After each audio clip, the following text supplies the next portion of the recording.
ఓం నమో వెంకటేశాయ. ఓం నమో భగవతే వాసుదేవాయ. అందరికీ నమస్కారం అండి. Welcome back to our channel.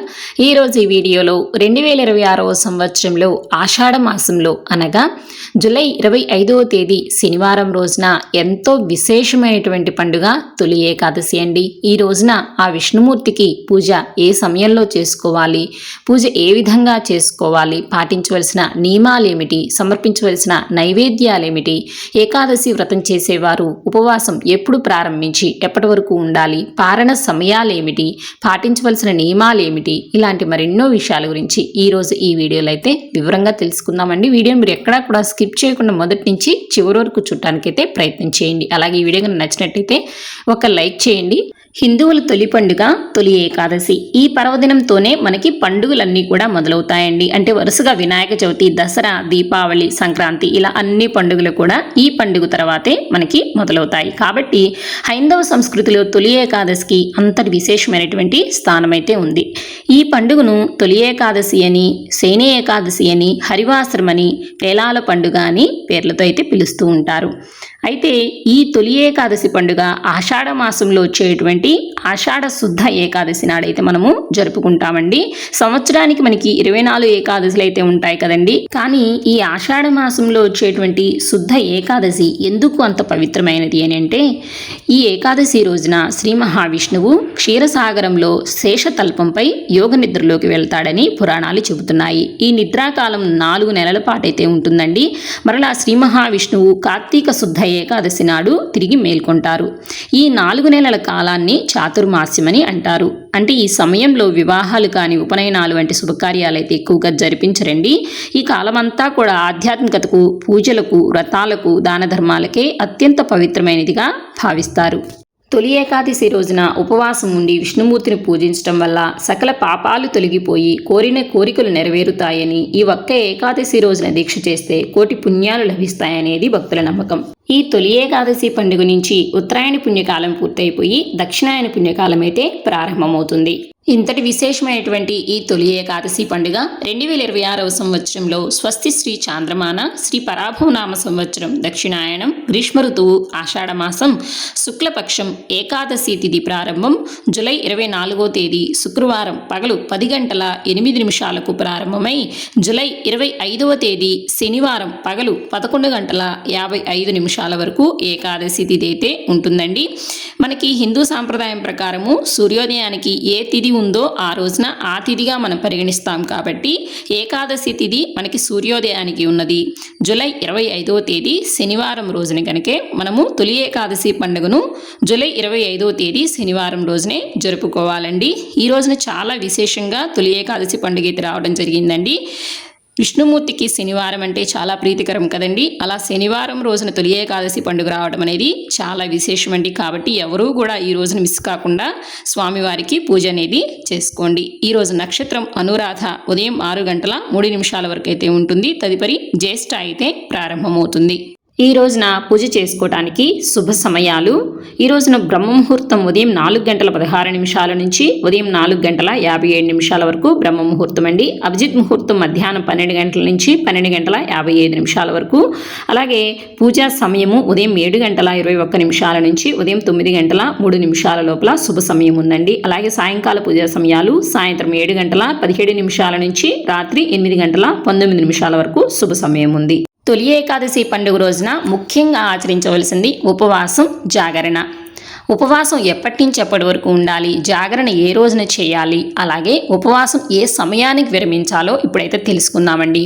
మనం ఎప్పుడైనా సరే ఉపవాసం అనేది ఏ విధంగా చేస్తామండి, పగలంతా కూడా ఉపవాసం ఉండి సాయంత్రము మనకి నక్షత్ర దర్శనం అయిన తర్వాత ఉపవాసాన్ని అనేది విరమిస్తామన్నమాట. కానీ ఏకాదశి వ్రతం చేసేవారు ఉపవాసాన్ని దశమి రోజు రాత్రి నుంచే ప్రారంభించాలండి. అంటే ఈ సంవత్సరం మనము జూలై 24వ తేదీ దశమి వచ్చినప్పుడు, అంటే దశమి ఘడియలు ఉన్నప్పుడు రాత్రి ఉపవాసాన్ని అనేది ప్రారంభించాలంటే ఆ రోజున ఉల్లి వెల్లుల్లి లేకుండా సాత్వికమైనటువంటి ఆహారాన్ని అనేది తీసుకుని ఉపవాసాన్ని అనేది ప్రారంభించి జూలై 25వ తేదీ శనివారం రోజంతా కూడా ఉపవాసం ఉండాలండి. రోజంతా కూడా ఉపవాసం ఉండి జూలై 26వ తేదీ ఆదివారం రోజున ద్వాదశి గడియల్లో, అంటే ఉదయాన్నే సూర్యోదయంతో స్వామివారికి పూజ చేసుకొని ఉదయం 8 గంటల లోపే ఉపవాసాన్ని అనేది విరమించవలసి ఉంటుంది. ఈ తొలి ఏకాదశి పండుగ రోజున పూజ ఏ విధంగా చేయాలో తెలుసుకుందామండి.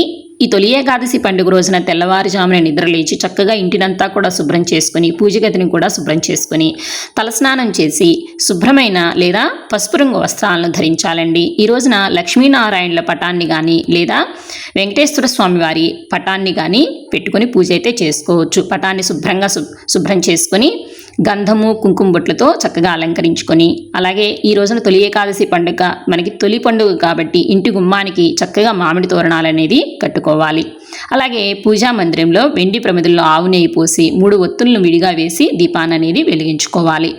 తొలి ఏకాదశి పూజ ప్రారంభించే ముందు ఈ ఏకాదశి వ్రతాన్ని పూర్తి భక్తితో ఉపవాసం ఉండి ఆచరిస్తాను అని శ్రీ మహావిష్ణువు ముందు సంకల్పం అనేది చెప్పుకోవాలి. విష్ణుమూర్తికి ఇష్టమైన పూలు తులసి దళాలతో పూజ చేసుకోవాలి. తులసి దళాలు విష్ణువుకు అత్యంత ప్రీతికరమైనవే, కానీ తొలి ఏకాదశి రోజున మాత్రం వాటిని కోయకూడదండి. కాబట్టి ముందు రోజునే వాటిని కోసి శుభ్రంగా సిద్ధం చేసుకొని ఉంచుకోవాలి.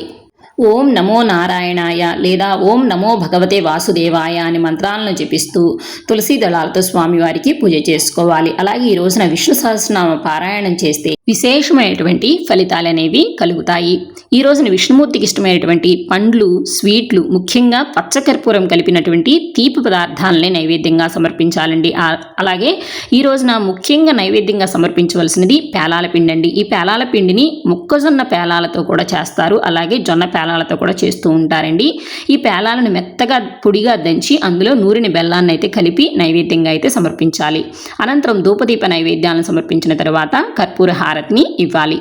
తొలి ఏకాదశి రోజంతా కూడా ఉపవాసం ఉండి రాత్రంతా భగవన్నామస్మరణ చేస్తూ ఆధ్యాత్మికపరమైన కథలను చదువుకుంటూ జాగారం అనేది చేయాలండి. ఈ రోజున పాటించవలసిన నియమాలు: ఆరోగ్యం సహకరించి చేయగలిగిన వాళ్ళు రోజంతా ఉపవాసం ఉండండి. అలా సాధ్యం కాని వాళ్ళు పాలు, పండు లాంటివి తీసుకుంటూ ఉపవాసాన్ని అనేది ఉండవచ్చండి. అలాగే గర్భిణీ స్త్రీలు, పిల్లలు, వృద్ధులు మాత్రము వారి వారి శారీరక సామర్థ్యాన్ని బట్టి ఉపవాసం అనేది ఉంటే సరిపోతుంది. అలాగే ఈ రోజున ఉల్లి, వెల్లుల్లి, మాంసాహారం, మద్యపానం లాంటివి సేవించకుండా ఉండాలి. అలాగే ఈ రోజున మంచం మీద కూర్చోవటం కానీ పడుకోవటం లాంటివి కూడా చేయకూడదండి. అలాగే ద్వాదశి రోజున ఏం చేయాలి అని అంటే, ఏకాదశి తర్వాత రోజు వచ్చేటువంటి ద్వాదశి రోజున ఉదయాన్నే మరలా విష్ణుమూర్తికి పూజ అనేది చేసుకుని ఆ సమయంలో బ్రాహ్మణుడికి భోజనం పెట్టడం కానీ లేదా మీ శక్తికి తగినట్టుగా దానం చేసి ఉపవాస దీక్ష అనేది విరమించవలసి ఉంటుంది. ఉపవాస దీక్షను ఆచరించేవారు ఈరోజు ముఖ్యంగా చేయవలసిన పనులు ఏమిటి, చేయకూడని పనులు ఏమిటో తెలుసుకుందామండి. ఈ రోజున పూజ చేసేవారు పసుపు రంగు దుస్తులను ధరించుకుంటే చాలా మంచిదండి. అలాగే ఈ రోజున శ్రీ మహావిష్ణువుతో పాటు లక్ష్మీదేవిని కూడా పూజించాలి. అలాగే మీ శక్తి సామర్థ్యాల మేరకు ధనము, ధాన్యాలు, అలాగే బట్టలను దానం చేస్తే మంచిదండి. అలాగే శ్రీహరికి నైవేద్యంలో తులసి ఆకుల్ని మాత్రం తప్పనిసరిగా ఉండేలా చూసుకోవాలి. అలాగే ఈ రోజున అన్నంతో చేసినటువంటి ఆహారాన్ని అనేది అస్సలు తీసుకోకూడదండి. ఈ రోజున మహిళలు తలస్నానం అనేది చేయకూడదు. అలాగే ఈ రోజున పొరపాటును కూడా గోర్లు, జుట్టు వంటి లాంటివి కత్తిరించడం లాంటివి కూడా చేయకూడదు. అలాగే ఈ రోజున మద్యము, మాంసం లాంటివి కూడా తీసుకోకూడదండి. ఈ విధంగా తొలి ఏకాదశి పండుగ రోజున మీకు దగ్గరలోని విష్ణుమూర్తి ఆలయాన్ని సందర్శించి ప్రత్యేక పూజలు కూడా చేయించుకుంటే మంచి శుభ ఫలితాలు అనేవి కలుగుతాయి. తొలి ఏకాదశి పండుగ రోజున ఉపవాసం, జాగరణ చేయటం వల్ల సర్వ పాపాలు తొలగిపోయి ఆ స్వామివారి అనుగ్రహం అనేది త్వరగా కలుగుతుంది. సో ఇంతేనండి ఇవాళ వీడియో. 2026వ సంవత్సరంలో తొలి ఏకాదశి పండుగ గురించి అయితే పూర్తి విషయాలను అయితే తెలుసుకున్నాం కదండి. ఇంక ఈ వీడియో మీద మీకు ఎటువంటి సందేహాలు ఉన్నా కూడా నా కామెంట్ బాక్స్లో అయితే పోస్ట్ చేయండి. ఈ వీడియో కానీ మీకు నచ్చినట్టయితే లైక్ చేయండి, షేర్ చేయండి. రానున్న కొత్త వీడియోస్ కోసం మన ఛానల్ అయితే సబ్స్క్రైబ్ చేసుకోండి. మరొక మంచి వీడియోతో మళ్ళీ కలుసుకుందామా మరి. సర్వేజన సుఖినో భవంతు, లోకా సమస్త సుఖినో భవంతు. స్వస్తి.